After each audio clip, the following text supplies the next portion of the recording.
एक बड़ा ही धनवान आदमी एक गांव में रहता था। जैसे कि ज़्यादातर पैसे वालों को होता है, इस धनवान सेठ को भी अपने पैसों का घमंड था। वह जिस गांव में रहता था वहां पर ज़्यादातर लोग किसान थे। इन सभी किसानों के पास जितनी ज़मीन थी उससे कई गुना ज़्यादा ज़मीन इस सेठ के पास थी। कई गरीब किसान तो इसके लिए इसके खेतों में काम करते थे। इसी गांव में मोहन नाम का एक बड़ा ही मेहनती और सच्चा किसान रहा करता था। मोहन का परिवार थोड़ा बड़ा था। उसके परिवार में उसके बूढ़े माँ बाप, पत्नी और 3 बच्चे थे जो अभी काफ़ी छोटे थे। मोहन के पास ज़्यादा ज़मीन नहीं थी, लेकिन जितनी भी थी उसमें वह बड़ी मेहनत करता और अपने परिवार का पेट पालने लायक अनाज उगा लेता था।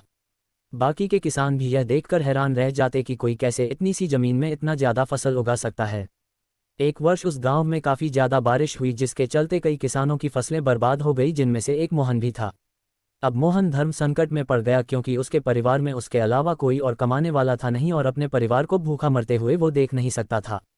वह जानता था कि इस गांव में अगर कोई उसकी मदद कर सकता है तो वह वही घमंडी सेठ है, जिसने गांव के कई अन्य गरीब किसानों को या तो कर्जा दिया है या तो अपने यहाँ काम पर रखा हुआ है। हाथ पर हाथ धरे बैठे रहने के बजाय उसने इस सेठ के पास जाने का फैसला किया और एक दिन उनके पास पहुंच गया।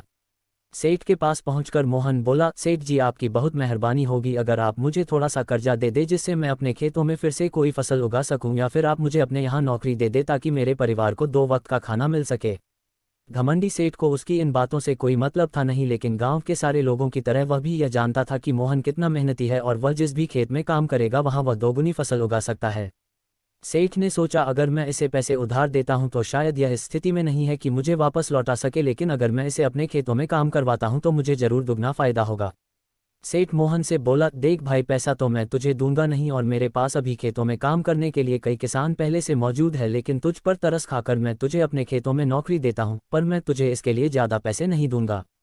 बाकी किसानों को मैं 300 देता हूं, मैं तुझे 200 ही दे पाऊंगा। मरता क्या न करता। मोहन ने सेठ की शर्त मान ली और उसी दिन से सेठ के खेतों में काम करना शुरू कर दिया।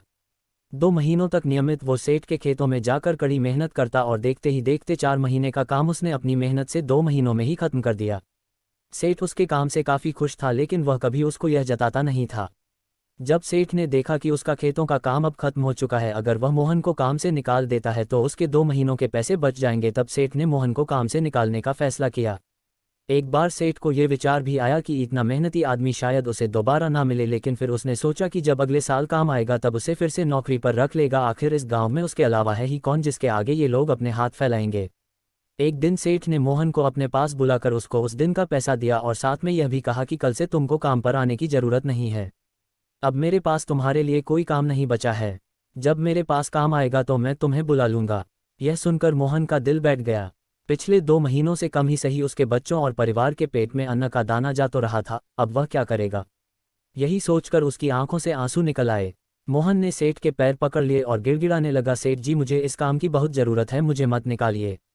अपने मतलब से मतलब रखने वाला सेठ टस से मज ना हुआ। उसने खरी खोटी सुनाकर मोहन को वहां से चलता कर दिया और मन ही मन 2 महीनों की तनख्वाह बचने से खुश होने लगा। अगले दिन जब सेठ सवेरे उठा और अपने आंगन में आया तो उसने देखा कि मोहन उसके आंगन में बैठा है। सेठ ने उसको पास बुलाकर पूछा कि क्या हुआ, तुम क्यों यहाँ पर बैठे हो। मोहन बोला, सेठ जी मुझे वापस काम पर रख लीजिए, आप जानते ही हैं मेरी आर्थिक परिस्थिति कैसी है, थोड़ी दया कीजिए। लेकिन सेठ ने उसकी एक न सुनी और फिर एक बार उसे बुरा भला कहकर वहां से जाने के लिए कहा। बेचारा मोहन अपना सिर नीचे झुका के वहां से चला गया। अगले दिन फिर यही घटना दोहराई गई। मोहन फिर सेठ के आंगन में बैठा था। सेठ ने फिर उसको वहां से जाने के लिए कहा। यही घटना अगले कई दिनों तक चलती रही। अब तो मोहन सेठ के हकालने पर भी वहां से नहीं जाता था और वहीं पर बैठा रहता था। एक बार सेठ ने उससे पूछ लिया, तुम कैसे आदमी हो, मैं तुम्हारा इतना अपमान करता हूं लेकिन तुम्हें कोई फर्क ही नहीं पड़ता।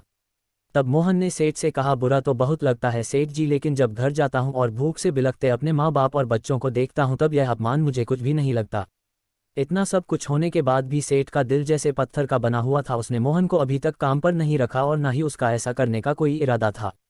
एक दिन सेठ ने सोचा कि कुछ दिनों के लिए किसी और गांव चला जाता हूं ताकि मोहन से पीछा छुड़ा सकूं।